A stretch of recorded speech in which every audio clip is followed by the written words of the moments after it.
কবি রাজা রামচন্দ্র পিতৃ আজ্ঞা পালন করিবার করি 14 বছর বলি কাটিয়েছিল। সীতার করণী বেঁধেছিল রাম রাবণের যুদ্ধ। সেই সীতাকে অগ্নি পরীক্ষা করি আজ রাজরানী করি অযোধ্যার প্রাসাদে তুলেছি। এই অযোধ্যার সিংহাসন যখন গ্রহণ করেছি তখন আমি গুরুদেব বশিষ্ঠের কাছে এবং প্রজাসনে করেছিলাম প্রতিজ্ঞা। প্রজার সুখের জন্য প্রজার রাম নিজের আত্মাকে আহত দিয়ে প্রমাণ করে দিলেন। প্রজাদের সুখের জন্য আমি সর্বস্ব বিসর্জন করতে প্রস্তুত হয়েছি। প্রজার সেবা করা একমাত্র আমার ধর্ম। তাই বিধানকারী দূত পাঠিয়েছি। প্রজারা আমার এই রাজত্ব পরিচালনার কোন ত্রুটি আজ সর্বতোপক্ষ তৃপ্তি লাভ করেছে কিনা তাই জানবার বাসনা। প্রজারা কি করেছে আমার নামে কেহ নিন্দা কেউ প্রতিবাদ করুন। আমি চাই সর্বদাই পুত্র সম প্রজাদের সুখ শান্তিতে রাখতে প্রজাদের বিন্দুমাত্র যেন ত্রুটি না হয় এই জানিবার তরে দুঃখ বেশি দুধ পাঠিয়েছি। তাই আমি জানতে চাই সুন্দর সারাটির কাছে যে আমার প্রজারা আমার কেউ অনাচার অবিচারের কার্য সংলাপ করতেছে কিনা। তাই সুন্দর সারাটি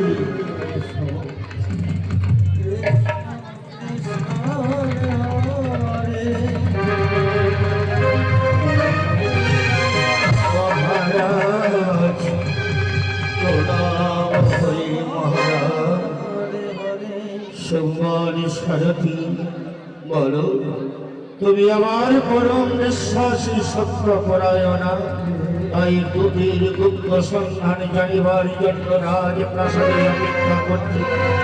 এই রাজ্য পরিচালনায় প্রজারা কি কেউ আমার পরিচালনায় অনুভক্ত ও বিচার কার্য আমার সম্বন্ধে কেউ সমালোচনা করছে। দেবী সীতার সম্বন্ধে কেউ কি আলোচনা করছে আমি জানতে চাই। সুন্দর সারথী মহারাজ মহারাজ ভয় বলি ভয় বলি মহারাজ। সারথী অমর করে কম্পিত হয়ে তুমি আমার সনমকে দাঁড়িয়েছি কেন? বলো নির্ভয় বলো সুন্দর সারথী কি হয়েছে? তবে কি আমার মনে বড় সংশয় যাচ্ছে। আমার সম্বন্ধে প্রজারা নিন্দা চর্চা করছে। সীতার সম্বন্ধে অবিচার করছে। বলো তবে প্রজাদের পরিচালনা করতে কি আমার কোনো ক্ষতি হয়েছে? না না মহারাজ এই রাজ্যের প্রজারা সুখ শান্তিতে বসবাস করছে। কিন্তু মহারাজ প্রজাদের মুখে মুখে শুনতেছি বলতে লজ্জা হচ্ছে। এই কথা প্রকাশ করিবার পূর্বে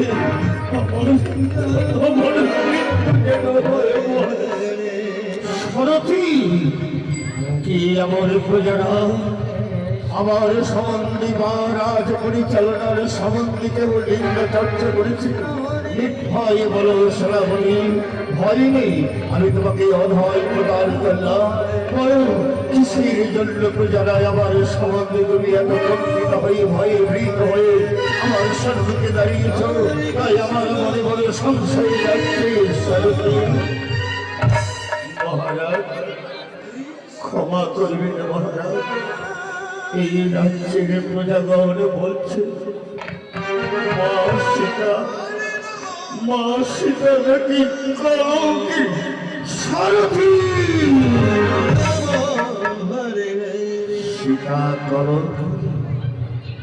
সীতা কলঙ্কিনী কেন?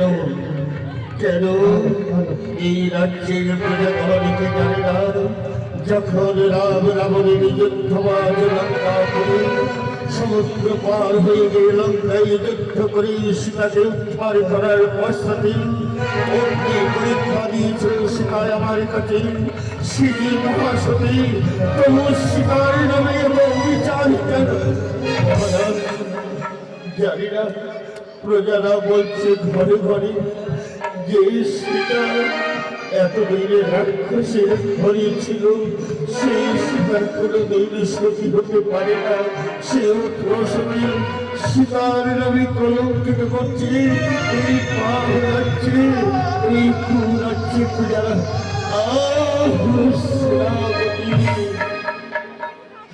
প্রজারা এত নিছক পবিত্র কন্যা চরণী সীতার সম্বন্ধে সমালোচনা। সীতা সীতায় আমার অসমে বেশ প্রজাদের জন্য সীতা যে রাজ্যে থাকি রাজপ্রাসাদের রানী হই, সীতা যদি কলঙ্কিনী হই প্রজার ঘরে ঘরে অযোধ্যার ঘরে ঘরে প্রজার নগরী নগরী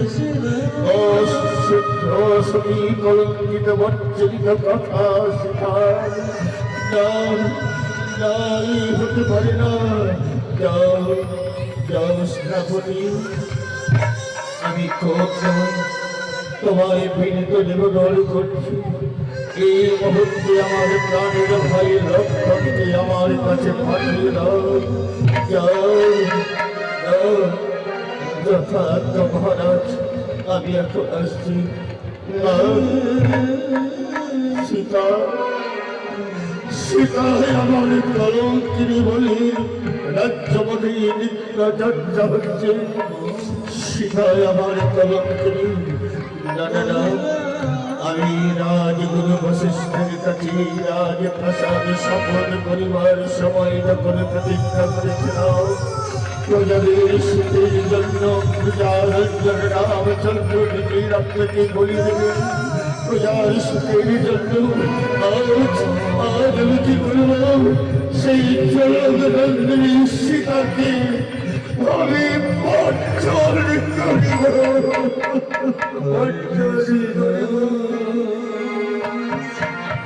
কি করিব? সীতাকে বর্জন, সীতাকে হত্যা। নারী হত্যা মহাপাপ, নারী হত্যা মহাপাপ। প্রজাদের জন্য সীতাকে আমাকে বর্জন করতে হবে, সীতাকে আমি করতে হবে। প্রজাগণ এত নিষ্ঠুর, এত নির্মম, এই রাজকার্য কেন হেন পরিণাম গ্রহণে আমি? কোথায় ভাই লক্ষ্য, কোথায় ভাই লক্ষ্য? পরিণাম সহিতে সীতার কলঙ্ক কথা। কৃষ্ণ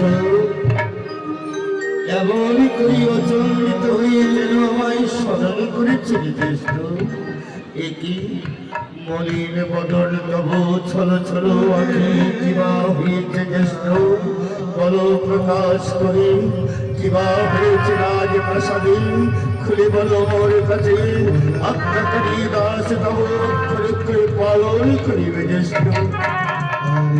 ভাই লক্ষণ, ভাই লক্ষণ, আজ এই রাজ সিংহাসন এত নিঠুর, এত নির্মম আমি জানতাম না।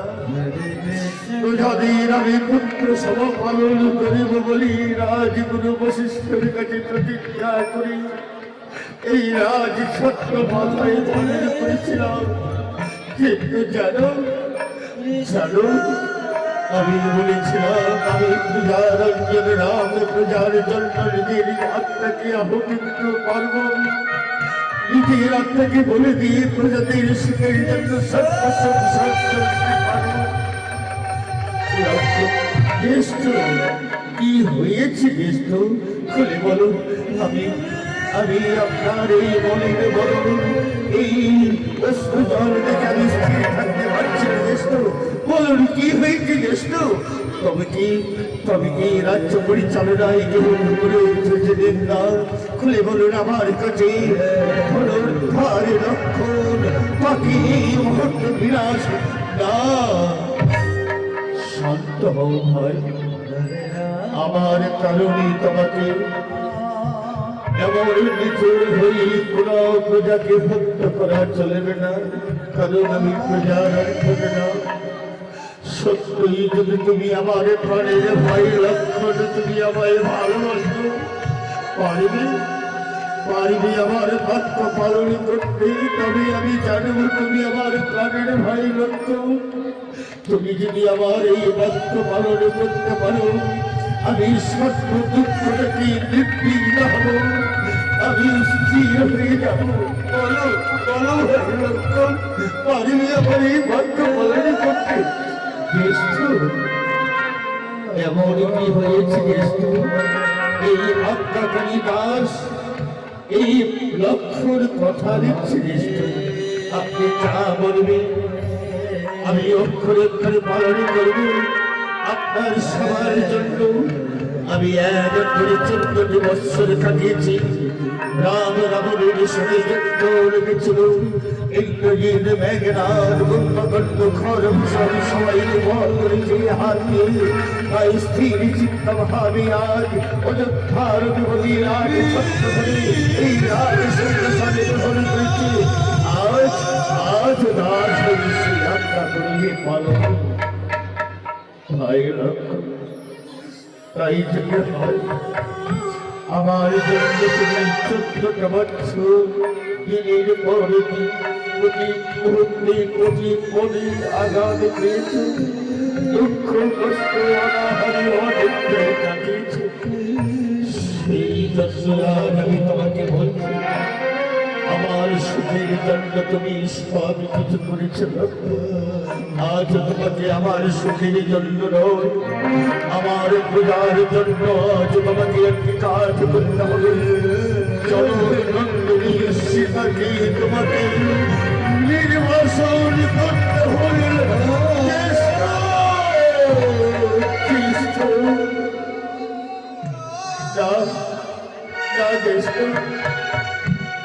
মা জানকী এমন কি দোষ করেছি যাকে নির্বাসন করতে বলেছি? এমন কি অন্যায় করেছে মা জানকী? বলো বলো জ্যেষ্ঠ, কি অভিপ্রায় কিসের কারণে তাকে নির্বাসন করতে যাচ্ছে? আমি তাই অন্যায়, এই অন্যায় আজ্ঞা অন্যায় আমি জানি কিছুতেই পালন করতে পারি না জ্যেষ্ঠ। ভাই লক্ষণ, এই আজ্ঞায় আমার নয়, এই আজ্ঞা হলো ওই তোর নির্মম প্রজাদের জন্য লক্ষণ। আজ প্রজারা এই অযোধ্যার নগরী প্রান্তে প্রান্তে ঘরে ঘরে হচ্ছে সমালোচনা। সীতার কি আমার কলঙ্কিনী, সেই কলঙ্কিনী রাজ্যের রাজরানী হতে পারে না। তাই প্রজাদের সুখের জন্য ওই সীতাকে তুমি জ্যেষ্ঠ না না জ্যেষ্ঠ, প্রজারা কি জানে না জ্যেষ্ঠ? যখন লঙ্কাপুরী থেকে ওই লঙ্কা থেকে অশোকবন থেকে সীতাকে উদ্ধার করা হয়, সেই জননন্দিনী সীতা নির্মম ভাবে আমি ধনুর্বাণ অগ্নি জ্বালিয়ে তাকে অগ্নি পরীক্ষা করেছিলাম। সে ফুলের মতো পবিত্র নিষ্পাপ সীতাকে নির্বাসন এই প্রজাদের অন্যায় বাক্য আমি কিছুতেই মেনে নিতে পারছি না জ্যেষ্ঠকে। ভাই লক্ষণ, আজ বুঝতে পেরেছি প্রজার অঞ্জন নামে এই প্রজার সুখের জন্য আমি নিজের ভাষাকে যেন নিজের আত্মাকেও বলিদান দিতে পারি লক্ষণ। তাই তুমি বিলম্ব না করুন, আত্মা পালন করুন, আত্মা পালন করো লক্ষণ। এই মুহূর্তে সীতার ওই কঙ্কিত কথা যখন আমার কণ্ঠে ভর্তি হতে আমি সহ্য করতে পারছি না লক্ষণ। আমি জানি না ওই সীতার মুখ আমি দর্শন করবো না লক্ষণ। ওই সীতার মুখ আমি দর্শন করবো না।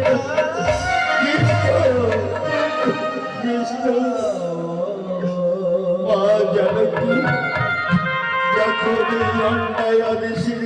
শুনতে পাবে।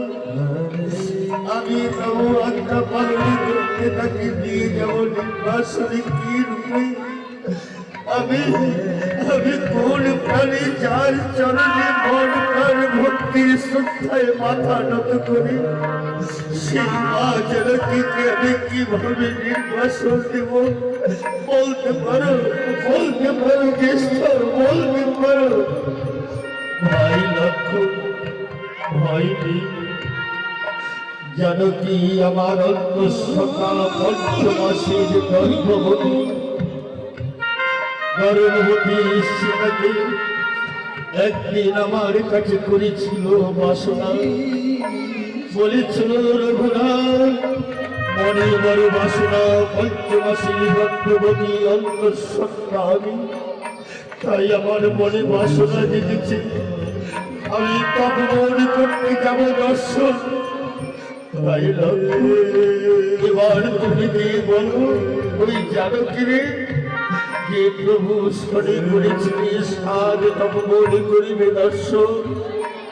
তাই প্রভু তোমায় করেছি আজ্ঞা, এই মুহূর্তে তোমায় তপবন দর্শনে করে নিয়ে যাব আমি।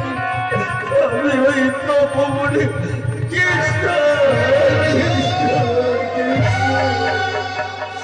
যাও যাও লক্ষ্মণ, আর কোনো কথা নেই ভাই, প্রাণের ভাই লক্ষ্মণ, যাও। এই মুহূর্তে আমার এই অযোধ্যার প্রাসাদে থেকে ছলনা করি জনগণের সীতাকে ওই তপবনের নির্বাসন করে আসো।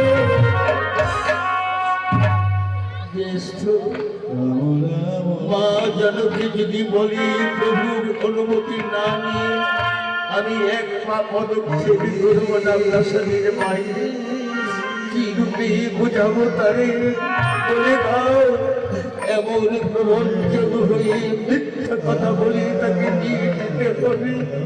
তবু আমরা পালন করতে তবু মন দর্শন করতে। ভাই লক্ষ্মণ, যাও জনগণন্দিনী সীতারে ছড়াইয়ে ভুলাইয়ে বলে, সীতা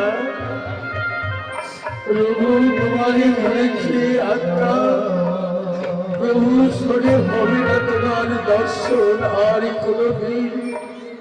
প্রভু তোমারই করেছে আগে মম সরে চলো তপবন করিতে দর্শন।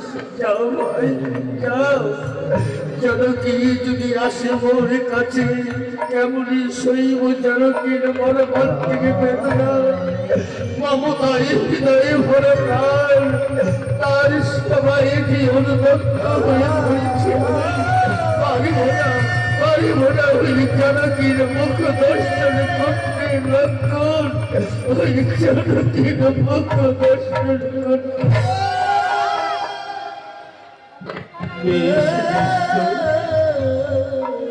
তবে মনে রাখবে অভাগিনী সরলা সরল সুন্দর পবিত্র নিষ্পাপে কলঙ্কিত সীতা নয়, সে এক পবিত্র সীতা যিনি রাখবে স্মরণে যে নারীর চোখের জলে রাজ্য ধ্বংস হয়ে যেতে পারে, ওই নারীর চোখের জলে ওই এই অযোধ্যার রাজ প্রাসাদে অভিশাপ দেবে আসবে, অভিশাপ দেবে আসবে। চল্লা আমি জানকী তবু গায়ে নির্বাসন করিতে কৃষ্ণ লক্ষ্য।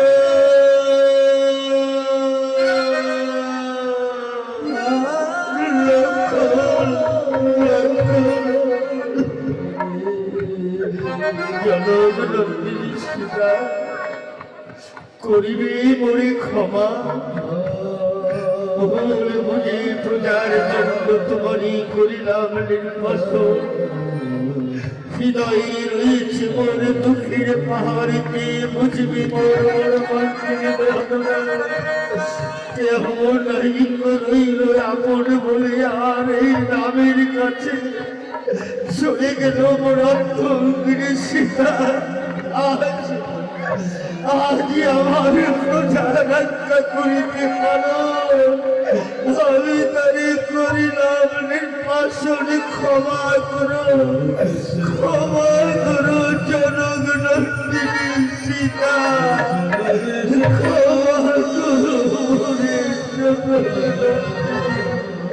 সীতা,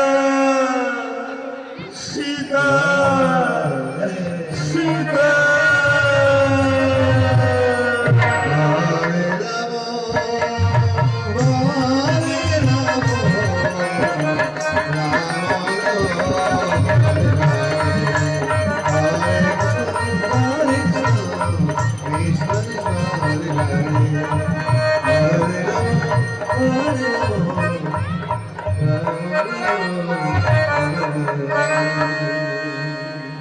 সীতা দেবী তার কক্ষে মনে নানা সাজে সজ্জিত হচ্ছে।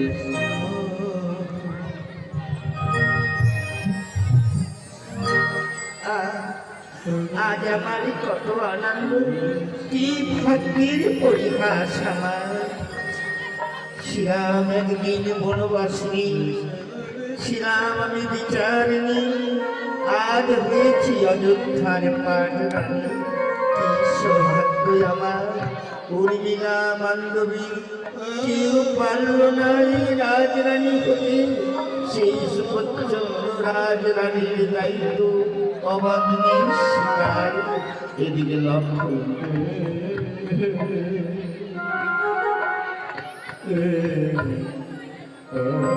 লক্ষণ মলিন বদন হয়ে ধীরে ধীরে চলেছি শিকার।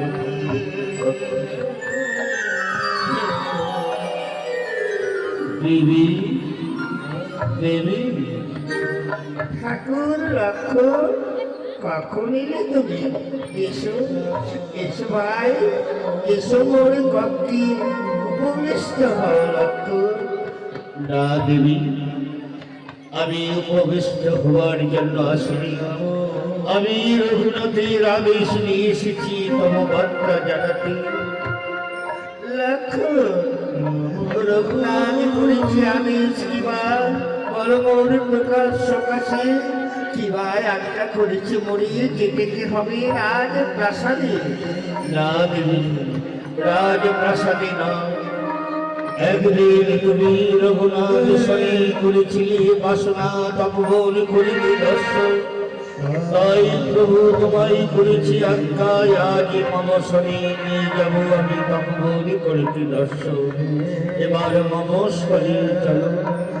লক্ষণ, আমার আমার রঘুনাথ আমায় আদেশ করেছি তপবন করিতে দর্শন। লক্ষণ, তুমি ক্ষণকাল অপেক্ষা করো, আমি প্রভুর কাছ থেকে অনুমতি নিয়ে আসি।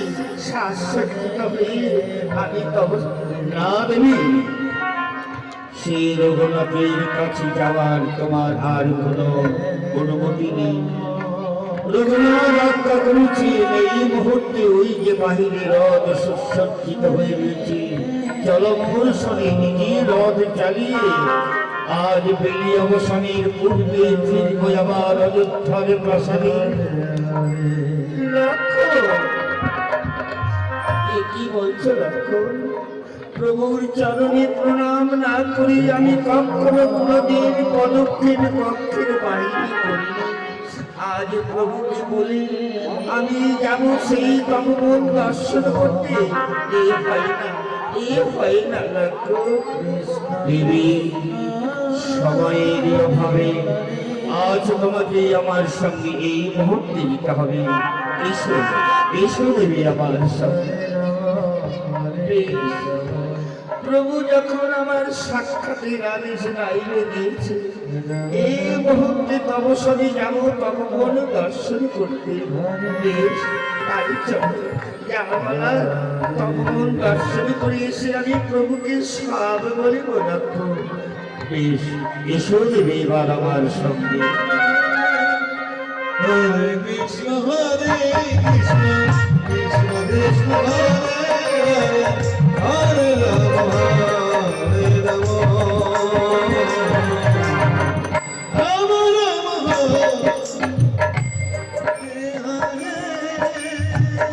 এইদিকে লক্ষণ দিকে রথ চালাচ্ছে, সীতা রথ করে বসে আছে। লক্ষণ চলেছেন নির্বাসন দিকে, সীতা মহা আনন্দে চলেছেন তপবন দর্শন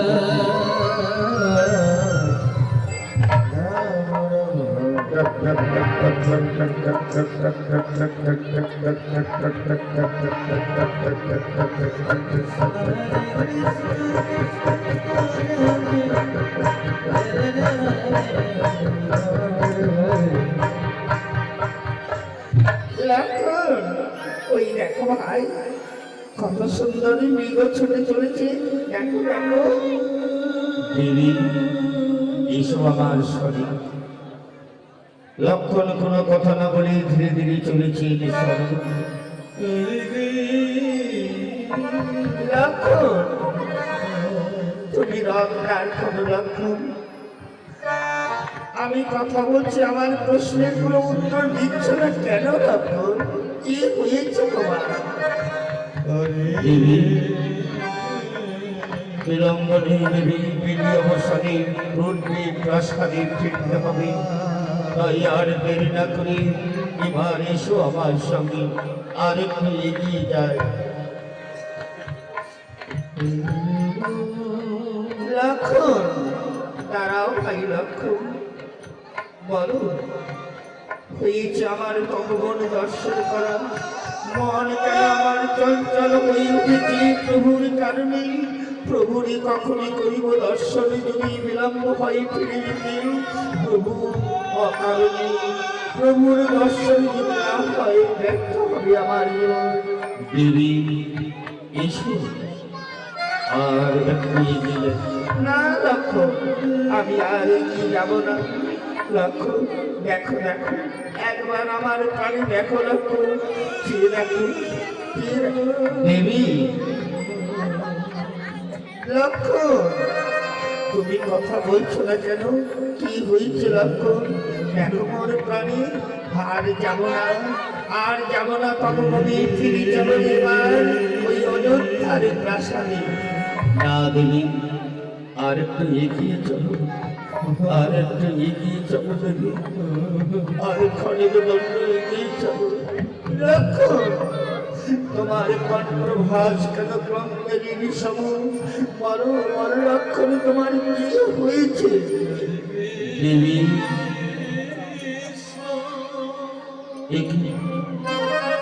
দেবী বলো কি হয়েছে? লক্ষণের অধরে নয়নের জল ছড়ে পড়ছে। লক্ষণ তোমার চোখে জল, তুমি কাঁদছ, কি হয়েছে লক্ষণ? কেন এত মলিন বদল হয়ে নীরবে অধরে ফেলছে চোখের জল? বলো বলো লক্ষণ, আমার বড় ভয় করছে, আমার অন্তরে কেন সংশয় যাচ্ছে, তুমি খুলে বলো লক্ষণ। তোমার কাছে আমি মিনতি করে বলছি লক্ষণ, বলো কি হয়েছে লক্ষণ?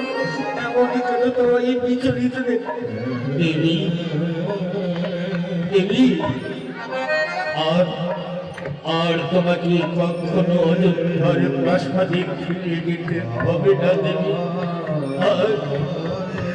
আজ আমি তোমাকে এই ভগবানে নির্বাসন করতে এসেছি। লক্ষণ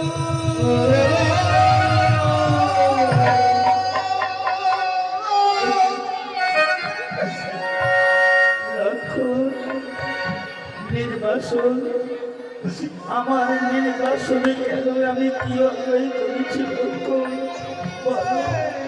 এই একটা কি করেছি তোমায় আমার এই তপবনে করিতে? নির্বাসন দেবী অযোধ্যার অধিপতি রামচন্দ্র করেছি আদেশ আমার, আজ প্রতিমার সম দেবী মাকে এই ভগবনী করিয়া নির্বাসন সুন্দর ফিরে নিয়ে যেতে হবে আমায় অযোধ্যার কাছে।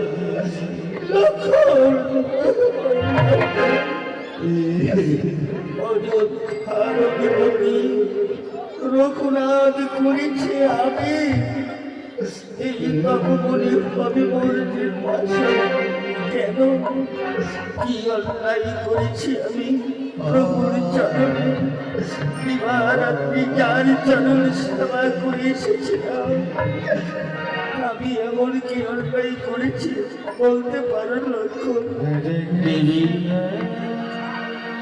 অযোধ্যার অধিপতি রামচন্দ্রের কর্ণে এসেছি, অযোধ্যার প্রজাগণ বলেছি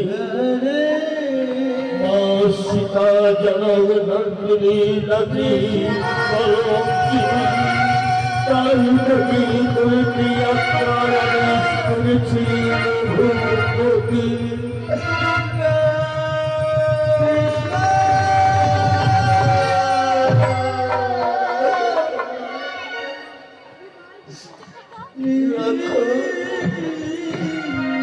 আমি কলঙ্কিনী। হ্যাঁ দেবী, অযোধ্যার প্রজাগণ বলে এতদিন যে সীতা রাক্ষস কুলে থাকে বন্দিনী, সেই সীতা কখনো সতী হতে পারে না, সেই সীতা নিশ্চয় অসতী। তাই পূজার জন্য আজ রঘুপতি তোমায় করেছি নির্বাসন। পূজার রামচন্দ্র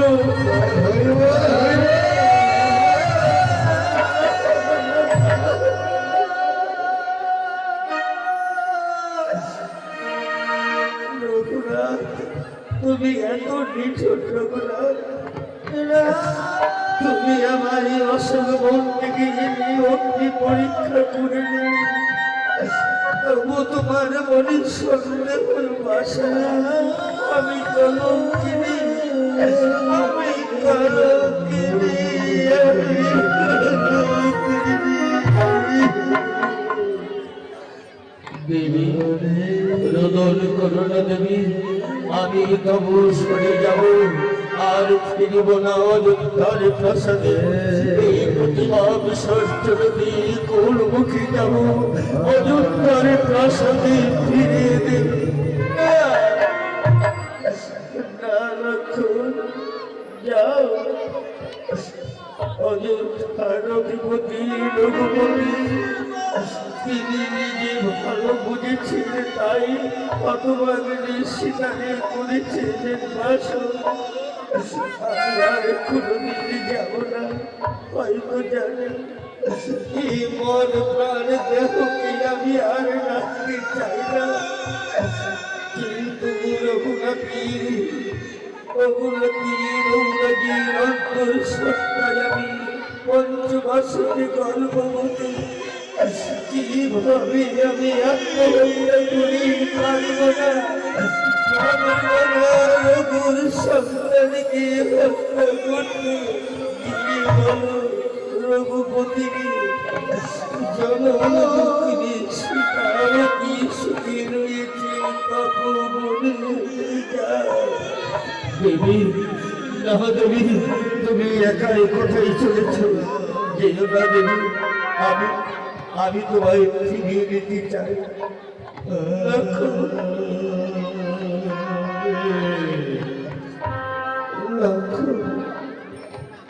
তুমি আরে শোনা লক্ষ্য, যেমন তুমি পঞ্চবটির বনি গণ্যে দিয়ে গিয়েছিলে,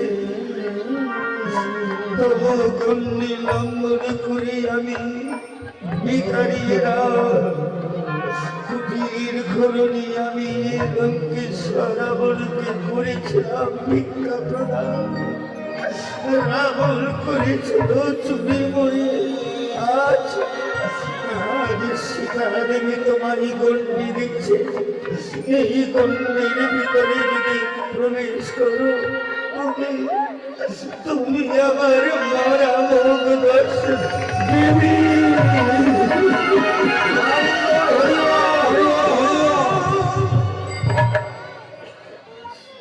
দেবী কি বিঘ্নি দিলে দেবী এই গণ্ডির ভিতরে যদি পদক্ষেপ করি আমি তোমার পরামুখ দর্শন করব না না দেবী এই বিঘ্নি ফিরিয়ে দাও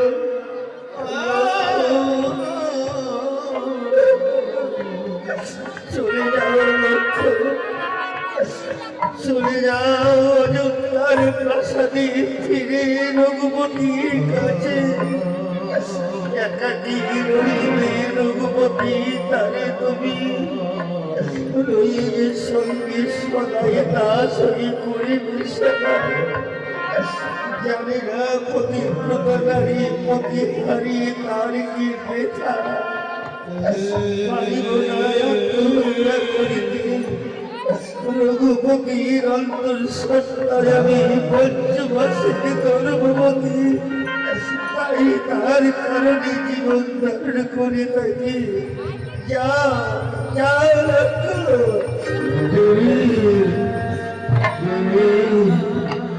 চলে যাচ্ছে দেবী না দেবীর বদ্ধ পালন করতে আজ প্রভু আজ্ঞা পালন করতে লক্ষণ দান আজ প্রতিমা জনম দক্ষিণে করিল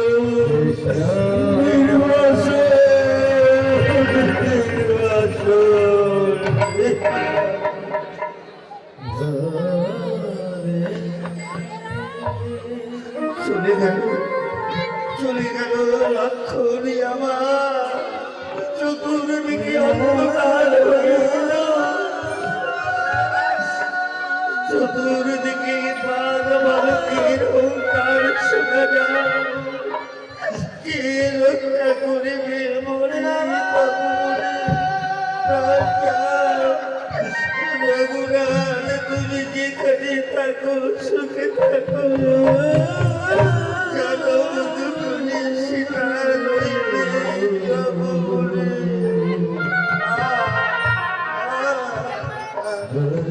এইভাবে বলতে বলতে সীতা মূর্ছাগত হয়ে পড়ে গেলেন তপবনে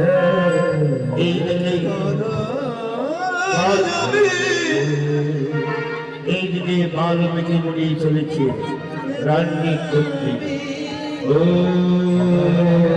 শান্তি ও শান্তি ও শান্তি 60,000 বৎসর আগে আমি রামায়ণ রচনা করতে চলেছি রামায়ণে কাব্য লিখতে এই তবগণে হবে দেবীর আগমন পিতা পুত্রের হবে মিলন সেই দিন কি আমার এখনো ঘটনা পূর্ণ পুরো ব্যর্থ হবে কি মোর কাব্য লেখা না না আজ কেন আমার তপবন ফুলে ফলে ভরপুর হয়ে সুসজ্জিত মনে হয় দেবীর হয়েছে আগমন তাই আমি রাত্রি করতে সরোবর প্রান্তরে ও শান্তি ও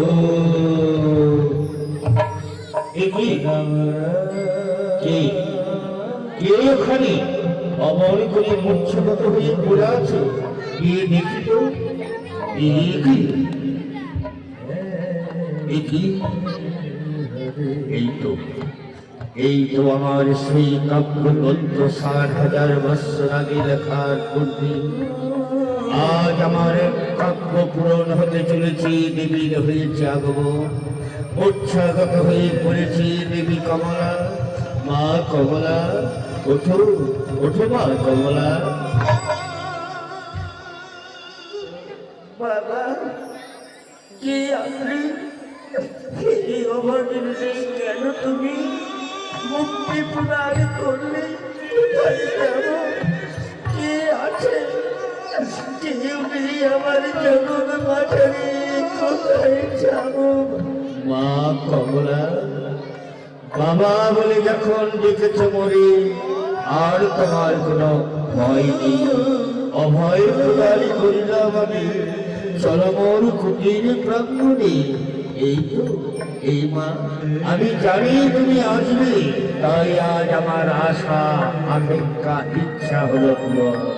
এসো, এসো মা কমলা মোর কুটির প্রাঙ্গণে। বাবা, আপনি সব কিছু দিয়েছেন আমার, কিন্তু আমি কি রূপে থাকবো এখানে? হয়নি মা, আমার ঋষি কন্যারা যারা রয়েছে ঋষিগণ সবাই যাবে, তোমায় বন্দিনী বলে ডাকবে। এই তোমার পরিচয়, তোমার পরিচয় থাকবে গোপনে। আজ দেখো মা, তোমার পরশে বাবুবনি আজ আমার ডালে ফলে ফুলে ফলে ভরপুর হয়ে উঠেছে। গল্পে ময়ূর ময়ূর নাচিছে, গাইছে পাখিগণ করিচ্ছে গুঞ্জন, আনন্দে ভরপুর হয়েছে মোর এই কাপড়। এসো, এসো মা, হয়নি তুমি নিশ্চিন্ত থাকবে আমার কুটির প্রাঙ্গণে। এসো মা, আমার স্বপ্নে। হরে কৃষ্ণ হরে কৃষ্ণ কৃষ্ণ কৃষ্ণ হরে রাম হরে রাম রাম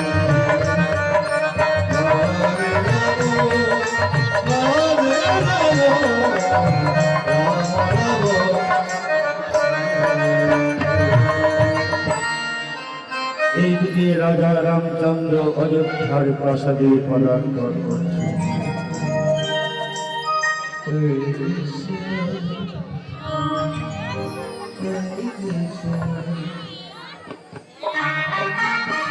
সীতা, সীতা, সীতা, সীতা, সীতা বিহীন হয়েছে মোর অযোধ্যার প্রাসাদ। চতুর্দিকে দেখিতে পাচ্ছি সীতাহীন মোর অযোধ্যার প্রাসাদ। তাই সঙ্গ সুদেবীর স্ত্রী সঙ্গ সুদেবী করে করেছিলে অভিশাপ। সীতা, সীতা বলে কাঁদিবে, সীতা তোমার হারাবে, স্ত্রী হারার বেদনা অনুভব করবে। চতুর্দিকে দেখতে পাবে সীতার প্রতীক চিহ্ন ধরিতে যাবে, ধরা নাহি দেবে। বলতে হারাবে তোমার সীতা, সীতা, সীতা, সীতা, সীতা। এইদিকে সমান সারবে, কোথায় পেলে পাবো সীতা, সীতা বিনে